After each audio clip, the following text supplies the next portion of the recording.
ആഗോള കത്തോലിക്ക സഭയുടെ പരമാധ്യക്ഷൻ ഫ്രാൻസിസ് മാർപ്പാപ്പയുടെ ഖബറടക്ക ശുശ്രൂഷകളിൽ പങ്കെടുക്കുവാൻ US പ്രസിഡന്റ് ഡൊണാൾഡ് ട്രംപ് വത്തിക്കാനിലേക്ക് പോകും. വൈറ്റ് ഹൗസ് ആണ് ഇക്കാര്യം അറിയിച്ചത്. തന്റെ സോഷ്യൽ മീഡിയ പ്ലാറ്റ്ഫോമായ ട്രൂത്തിലൂടെ ട്രംപ് ഇക്കാര്യം സ്ഥിരീകരിക്കുകയും ചെയ്തിരുന്നു. പ്രഥമ വനിത മെലാനിയ ട്രംപും ഒപ്പമുണ്ടാകും. ഫ്രാൻസിസ് മാർപ്പാപ്പയ്ക്ക് നിത്യശാന്തി നേരുന്നുവെന്നും ദൈവം അദ്ദേഹത്തെ സ്നേഹിച്ച എല്ലാവരെയും അനുഗ്രഹിക്കട്ടെ എന്നും ട്രംപ് നേരത്തെ അനുശോചന സന്ദേശത്തിൽ പറഞ്ഞിരുന്നു.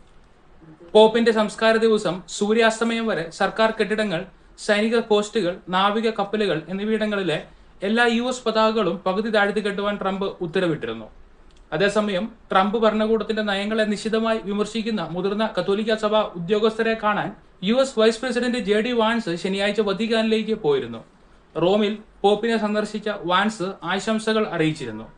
മാർപ്പാപ്പയുമായി അവസാനം കൂടിക്കാഴ്ച നടത്തിയ ലോക നേതാവാണ് JD വാൻസ്. 2005 ജോൺ പോൾ രണ്ടാമന്റെ സംസ്കാര ചടങ്ങിൽ അന്നത്തെ US പ്രസിഡന്റ് ജോർജ് W ബുഷും ഭാര്യ ലോറയും പങ്കെടുത്തിരുന്നു. അന്നത്തെ സ്റ്റേറ്റ് സെക്രട്ടറി കോണ്ടലിസ് റൈസ്, മുൻ പ്രസിഡന്റുമാരായ Bill Clinton, George W Bush എന്നിവരും ഒപ്പമുണ്ടായിരുന്നു. പോപ്പ് ഫ്രാൻസിസിന്റെ ശവസംസ്കാര ചടങ്ങുകളിൽ പങ്കെടുക്കുന്ന മുഴുവൻ US പ്രതിനിധി സംഘത്തെയും ഈ ആഴ്ച അവസാനം പ്രഖ്യാപിച്ചേക്കും.